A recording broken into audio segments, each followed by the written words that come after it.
Hello guys, Ram Ram ji. Welcome back to my new blog. कैसे हैं आप सब? होप सब अच्छे होंगे, मस्त होंगे, हेल्दी होंगे। गाइस नहा धो के रेडी हो चुके हैं। गाइस पता नहीं पिछले जब मेरा एक्सीडेंट हुआ था ना आरव के बर्थडे पे, तो तब से मेरे अंगूठे में ना आराम नहीं है।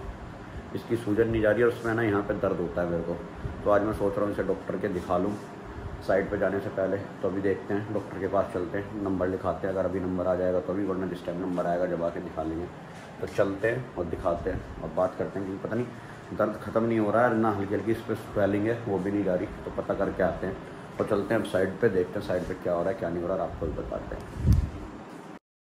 गाइस आप देख सकते हो ये आकाश त्यागी बुराड़ी वाला जो भोले हैं, जो इस बार 151 लीटर जल लेकर आए हैं, वो बिल्कुल हमारे मोदीपुरम सोसाइटी अक्षरधाम के बिल्कुल सामने आ गए थे। तो हम भी इनसे मिलने पहुँचे थे। तो ये रहा भाई इनका जल, ये खड़े, ये थोड़ी देर रेस्ट कर रहे हैं, हमने इन्हें डिस्टर्ब नहीं करा, बाद में मिलेंगे। ये भाई इनकी जल और कावड़, भाई 151 लीटर लेके जल आना बहुत बड़ी हिम्मत की बात है। हरिद्वार से लेके मोदीपुरम तक मैं 2 बार जल लेके आया हूँ, जो ऐसी कावड़ होती है, और मैं तो नॉर्मल जल लेके आया हूँ, वही अपना जो छोटी छोटी कैन होती है। यहाँ तक पहुँचने में मेरी हालत ख़राब हो जाती थी, पर ये भाई तो 151 लीटर जल लेके अब तक यहाँ पहुँचा। और इसे बुराड़ी जाना है, यानी कि हरिद्वार से 220 किलोमीटर। तो भाई इस भोले के लिए भगवान से प्रार्थना है कि भाई ये ठीक ठाक पहुँचे और अपनी जो यात्रा है बहुत अच्छे से वो करे, और भगवान इस भोले की हर मनोकामना को पूरी करे। भाई बहुत भारी कावड़ है। उसके साथ में दूसरा भोला भी चल रहा था, वो 115 लीटर जल लेके चल रहा था। सो गाइस ये आए हैं मिस्टर कौन, नोनू। चोर बन रहा है भाई, वो चोर। ये गला मैं हूँ चोर, चोर नहीं है ये मिस्टर नोनू। अब हम इन्हें ड्रॉप करेंगे भाई, ड्रॉप करके जाएंगे हम शॉप पे। हमें लाना है डुप्लेक्स का सामान, इलेक्ट्रिसिटी का। हमें मैं पहले नोनू बात कर लूँ ना, हमें बोर्ड लाने हैं, फैन लाने हैं, स्विचेस लाने हैं, सब कुछ लाना है। तो मैं लिस्ट भेज चुका हूँ, कोशिश करूँगा तो। और थोड़े बहुत तार के बंडल भी लाने हैं। शायद कुछ सामान निकल गया हो, बाकी नहीं निकला होगा तो जाके निकलवाएंगे। तो बस इसको छोड़ के ड्रॉप करके, मेरे को इसकी वजह से फ़ोटो भी खिंचवानी थी, पर वो मैं अब शाम को देखूँगा जाके। बस अब सीधा जाते हैं, इसको छोड़ते हैं और चलते हैं अपना शॉप पे सामान लेने, और सामान लेके आते हैं। ठीक है गाइस, तो मिलते हैं अभी आपसे थोड़ी देर में। भाई स्कूल से आते वक्त हमने आरव को भी भोले से मिलवाया, आकाश त्यागी जी से। इनसे आशीर्वाद दिलवाया आरव को पैर छुलवा के। अभी हम चल रहे हैं यहाँ से, बस एक बार आशीर्वाद दिलवा के हम आरव को। गाइस मैं आदू को छोड़ने के बाद दोपहर सामान लेने नहीं जा पाया था, क्योंकि उनका फ़ोन आया था, कह रहे अभी मत आना, अभी भीड़ हो रही है, अभी सामान नहीं निकल पाया। क्योंकि हम पर्चा भेज देते हैं वहाँ, जो वो मेरे जो भाई है नीशू मामा का लड़का, उनके डिस्ट्रीब्यूटर की शॉप है वो। तो वो भी नहीं था। नीशू भी कह रहा कि आज मैं कंपनी के काम की वजह से बाहर हूँ, तो मैं अभी नहीं हूँ। तो उसने बंदे को कहा था कि वो निकाल देगा। तो फिर नीशू ने मेरे से बोला था भाई अभी रहने देना, अभी ना मैं हूँ वहाँ पे, और अभी भीड़ भी हो रही है, जब फ़ोन करूँगा जब आ जाइए, जब तक तुम्हारा सामान निकल जाएगा। तो भाई अब सामान, मेरे को फ़ोन आ गया कि सामान निकल गया, थोड़ा बहुत रह गया, वो वहीं जाके एक बार बिल चेक कराना पड़ेगा। तो मैं निकलता हूँ, पहुँचता हूँ, सामान लाता हूँ, आपको भी दिखाता हूँ मैं कहाँ से सामान लाता हूँ। जो मेरा बिजली का सामान होता है वो दिखा देता हूँ आज वीडियो में बना के।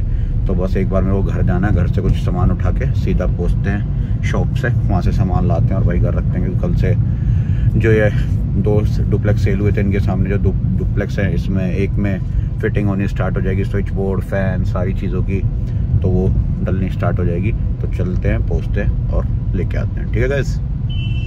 भाई हम सामान लेने आ गए थे, ये रही बत्रा इलेक्ट्रिकल्स, ये मोदीपुरम में ही पड़ती है।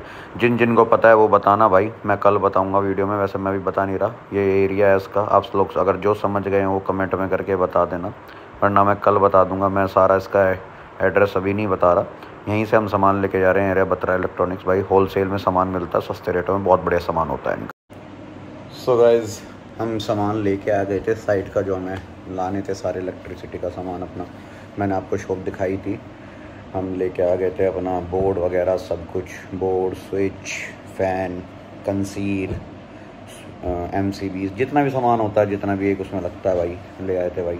ठीक ठाक सामान बैठता है भाई, 65-70 हज़ार का एक मकान में जो यही सामान बैठता है। बस वायरिंग वगैरह और बाकी सारी सामान अलग है।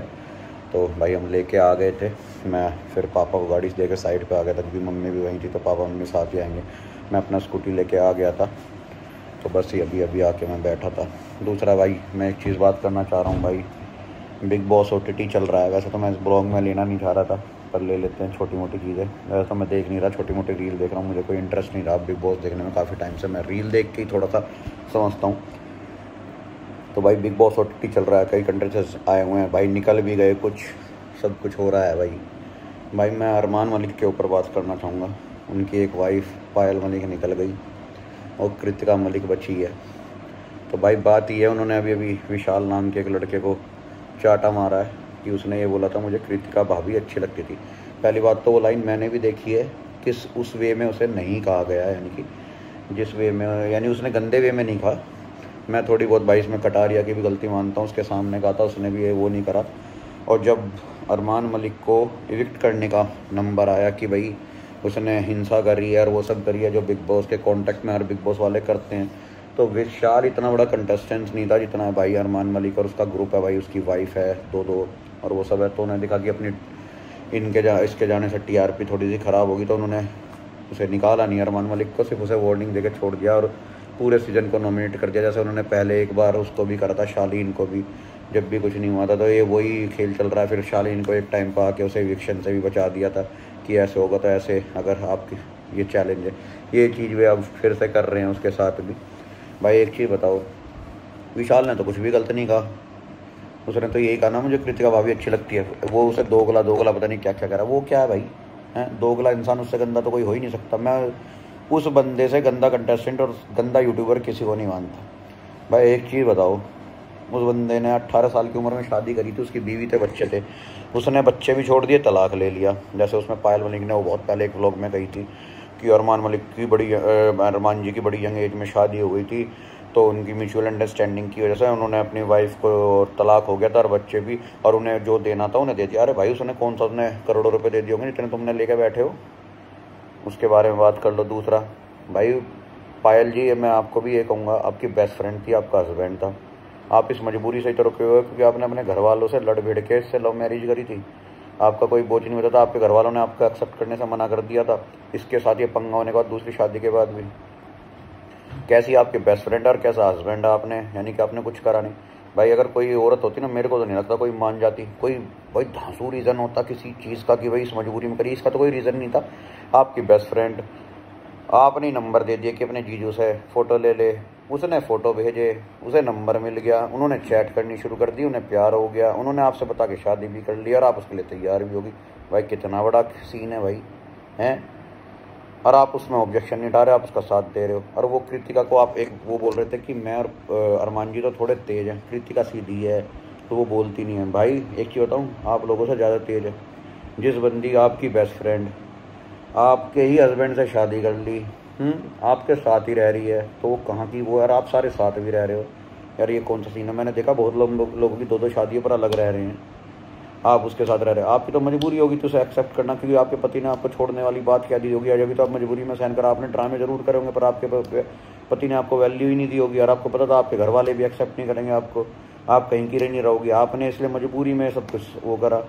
पंगे तो आपने भी करते। मेरे को वो लोग याद है जब अरमान मलिक ऊपर चढ़ गया था, बिल्डिंग से गिरने वाला ड्रामा करा था उसने कि मैं मर जाऊंगा, ये हो जाऊंगा, मेरी बीवी मुझे छोड़ के चली गई, और ये है वो है ड्रामे। ये तो साला गंदा आदमी है, इसका बस ना चले। आज आप लोगों के नाम प्रॉपर्टी कर रखी है, आप लोगों ने करवा रखी है, आप लोगों को भी पता है आगे भी तीसरी बार हरकत कर सकता है कुछ भी। जब इसने 3 शादी कर ली, इसे चौथी करने में कितनी देर लगेगी, या किसी आप लोगों को बस नहीं पता, वरना ये तो अब भी मुँह मारता होगा। भाई इससे गंदा आदमी नहीं मानता मैं, जिसके बच्चे हों, बीवी और उन्हें छोड़ दिया हो, उन्हें तलाक दे दिया हो, ये छोड़ दिए, अब तुमसे शादी कर ली, तुम्हारे साथ बच्चा है, चाहे इसकी 18 साल की उम्र में शादी हुई थी, इसका तलाक हो गया, पर अपने बच्चों से मोह रहता है सबको। जिससे सबसे पहली बीवी से बच्चे थे, उसने तो आज तक उनके बारे में जिक्र ही नहीं करा।